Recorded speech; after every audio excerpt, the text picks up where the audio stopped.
Good afternoon, ladies and gentlemen. Welcome back to the Shadow and Sun Show. Today I'm going to do a double book review on one of my favorite fictional, possibly real characters, real people, I should say, of all time. And one that surprised me that it wasn't actually in the Dungeon Master's Guide. If it was, I missed it, but I really don't think it was. And that would be, of course, Robin Hood. Now, I know most of you have probably seen lots of different depictions of Robin Hood on the big screen or TV shows or things like that. And when it comes to, the big screen, there really, for me, was only one Robin Hood. That was, of course, Errol Flynn. I know I'm dating myself, and that's a very old movie. Probably most of you guys out there have not seen it in a good long time, if at all. But for me, that was Robin Hood in every respect. The movie may not have been 100% accurate to the two books that I'm going to show off here. One is technically it's a kid's book.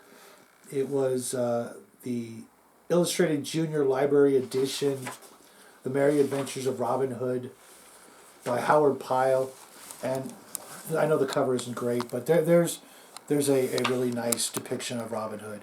I know that this style of fantasy or medieval attire and look and feel just doesn't jibe with a lot of younger players out there and younger gamers out there. But for those of you who've played any medieval war games or done any real studying on the subject of what it was like in the Middle Ages, I know this is a romanticized version to some extent, and Robin Hood might or might not have actually dressed like this. This this is a character and a series of stories about a controversial figure, to say the least. Whether he was really a good guy or a bad guy. Robbing from the rich and giving to the poor and that sort of thing. My son and I have had several conversations about that whole concept. But I think that the times for which this story is supposed to represent would warrant a hero like that to the people. Not only that, but when I think of a ranger, I know most people think of Aragorn from Lord of the Rings, which he was called a ranger, and I'm certain that Gygax and Arneson were really thinking about Aragorn more than Robin Hood. But I think that's a disservice to the class of ranger. Everything that Robin Hood did and was capable of doing was rangerly in every extreme, every living off the wild, and surviving in the wilderness, being able to shoot a bow better than anybody else, being a great swordsman. All of those things to me just scream what the ranger is all about. And let's not forget that in the very beginning of the story, Robin Hood didn't exactly have his entire band of merry men, but really close to the beginning, he did, which, by old Advanced Dungeons and Dragons rules, would probably place him at about the 10th or 12th level ranger. So, he had his full band of, let's just say, henchmen of varying levels and abilities and things like that. Of course, he didn't have any, you know, animals other than maybe horses, if even that, or, the farm animals that were living around, his camp.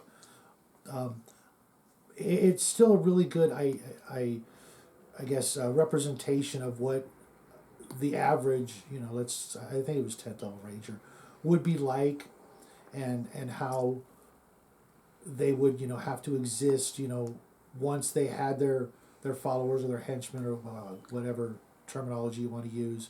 These two books are pretty much the same. This one was by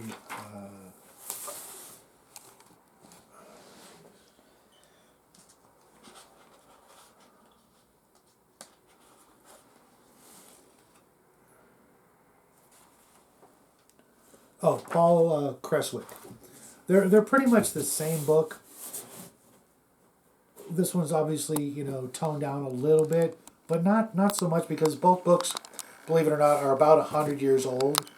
And fair warning, if you're going to read either of these stories, You don't have to get these copies. There's other versions of Robin Hood, but both versions of Robin Hood end the same way, and it's one of the, I'm going to say, the saddest endings I've ever read in my life.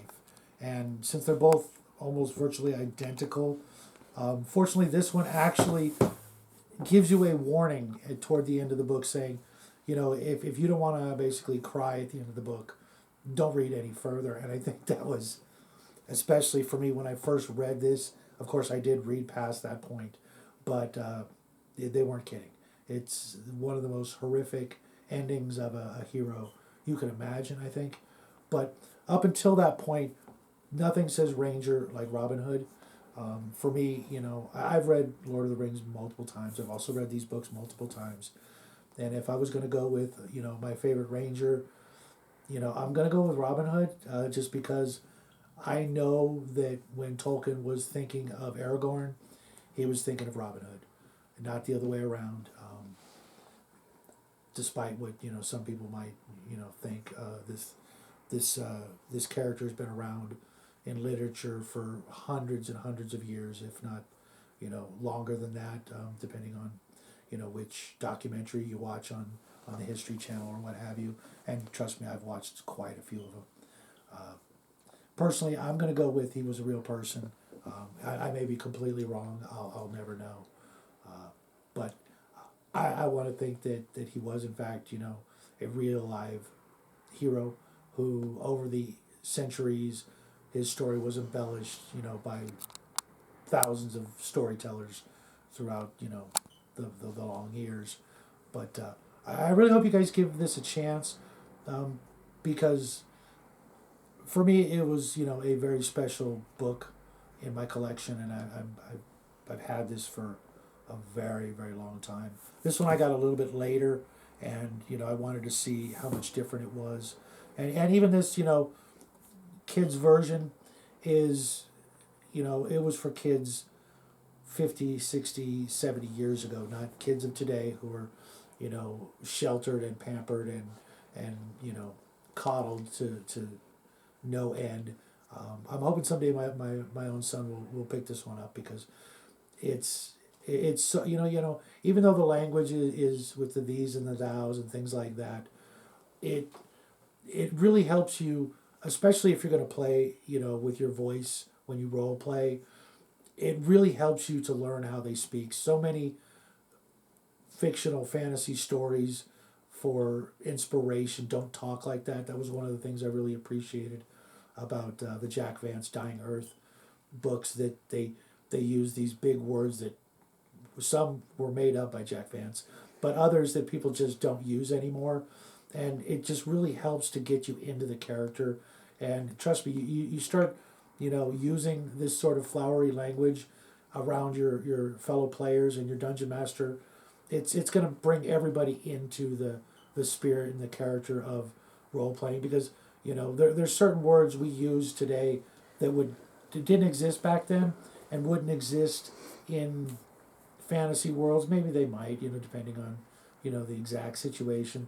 But it really helps you get into the idea of playing the part of your character. Or if you're the dungeon master, even better, helps you develop those non-player characters, those NPCs, to have personality, so that every bartender and every tavern inn owner, or every sheriff or guardsman or what have you, they don't all sound the same.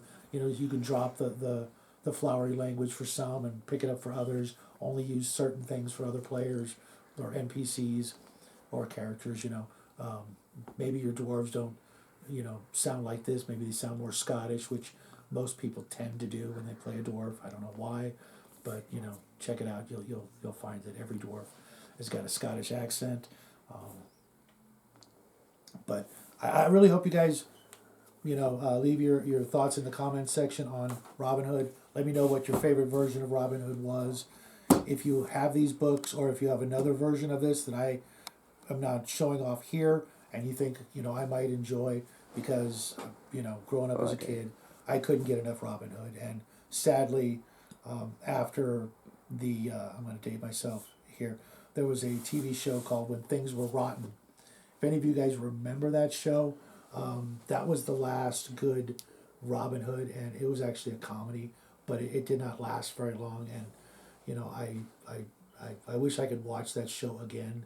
You know, and then of course I need to get the Errol Flynn Robin Hood movie in my collection because I think the whole family would enjoy it. But let me know what your favorite Robin Hood was. If you're a fan of Robin Hood, if you're a fan of Aragorn, I'll forgive you because, you know, for a long time, Aragorn was he's an awesome character, but he's a character. Robin Hood, I think, was a real live person. So let me know what you think. I will see you guys tomorrow with the little guy with a complete departure from this line of video in a craft where we're going to be building something light years ahead of Robin Hood's day and age. And until then, have a great evening. Love you guys. Bye. What was once the remnant had taken everything from us.